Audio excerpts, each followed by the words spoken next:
Hey guys, welcome back. How are you? I hope you are good and doing well. So, in the last lecture, we worked on the first task of assignment number 6, which is to provide different options for register to job seeker and employers. And this option look like that. Okay, so here we provided two different options. Either user can register as employer or they can register as job seeker. Okay, so now we need to set the role based upon their selected option into the sign up form. Okay, for example, let's say you click on the register as employer. Okay, so when you click on this, you can see that what we are seeing this sign up, and then query parameter which is showing type as higher. Okay, so what we need to do here, that open the device registrations new.html.trb. Okay, and then in this form what we need to do, we will do here something like let's say if params type dot present and params type is equal to higher. Okay, else if, okay, we need to think about the job seeker role as well. Okay, so here we will add a condition else if params type present and param type is, let's say, seeker. Okay, so what we need to do here, first end this. Okay, and then here we need to do form dot, sorry, f dot hidden field. Okay, and then role, and here what we need to do, value, let's say employer. Okay, and same thing, if a user is a job seeker, then we need to add a hidden field role, and value is job seeker. Okay, so now you can see that when we refresh it, and when we inspect this page.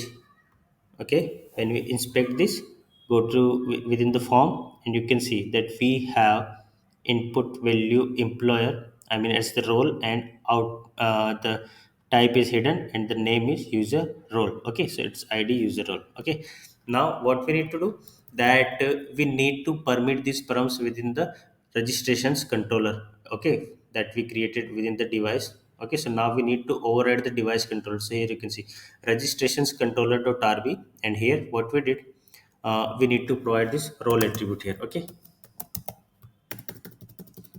okay, so we provided this role. Now let's refresh the page. Okay, and if you click on register now, okay, you will see there are six error prohibited this user from being saved. That is, email can't be blank, password can't be blank, which are the device errors, and these are the validation error. That is, first name can't be blank, last name can't be blank, and contact number can't be blank. Okay, and we are getting this additional error, that is, company must exist if user is an employer. Okay, that means we have an error message in the user model. So here you can see we added this association that it belongs to company but optional true. Okay, and company is only required. Okay, here you can see this error message that company is only required if user has the role employer.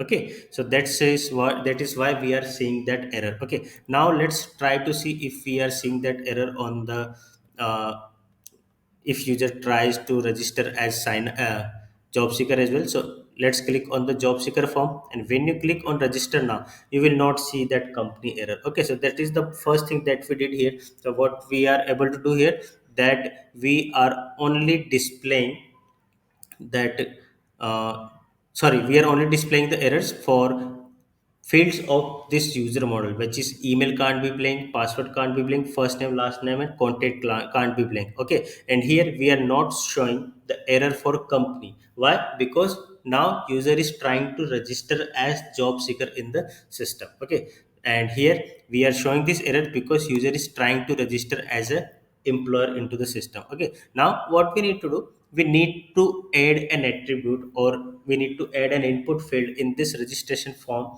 if user is employer, then we need to allow them to provide a company name. Okay, so let's go to the form. Okay, I mean, in the registration form, and here if params type dot present and params type is equal to higher, okay, then what we need to do, let's copy this field. Okay, and here what we can do, just paste it here, and here let's make it company name, company name. Okay, and here now we cannot use f to text field. Okay, why? Because you can see that this f is represent the form builder object here. Okay, and this form is for user model or for the user resource. Okay, so it will only applicable on the attributes of the user model. Okay, but this company name is not an attribute in the user model. Okay, so now let's see, if you save this and refresh the page, you will see an error, that undefined method company name for user id nil. Okay, and to resolve this error, what we need to do, we can simply use text field tag. Okay, and then company name, and here what we need to provide nil as argument. Okay, so here you can see text field tag, company name, class, form control lg. So this is fine now, and if you refresh the page now, you will see an attribute which is showing for the company name. Okay, and here you can see this, if you remove this nil, for example, if you remove this nil, this class will be presented here as the value of the input field. Okay, and you can inspect this element and you can see text name, and this is the value class, form control lg. Why it happens? Because text field tag requires the value set to be nil if there is no default value. Okay, so here you can see text field tag, company name, nil, and then class. Okay, so now it will be considered as the value which is the nil. Okay, and then if you refresh the page, you will see that it is showing the company name as usual. Okay, and now if you submit this form, okay, for example, let's submit this form, you will still see that error, that company must exist if user is an employer. Okay, but we cannot pass this attribute within the registration controller. Okay, because these sign up keys are only for registering the user, that is that are the fields of the user model, which is email, password, first name, last name, contact number, and role. Okay, but company name is not an attribute of the user model. Okay, so that's why what we need to do, that we need to override this device create method, I mean this create method for registration, sorry, this method, we need to override this device registration controllers create action. Okay, so we will do this in the next lecture. Okay, but what we did here, that we just display the company name, and here you can see that if users sign up and type higher, now the company field is not here. So let's refresh this again. Okay, so what we need to do now, that we need to persist this company name even there if there are validation errors. Okay, and then we need to override the device registrations controllers create action to accept the company name as argument. Okay, and in the next lecture we will see that how we can override the device create action, I mean the create action of the device registration controller. Okay, so let's do that, add the company name attribute, and try to add the roles of the user in hidden fields in the form. Okay, and we will meet into the next lecture. Till then, tata, goodbye, take care, stay safe.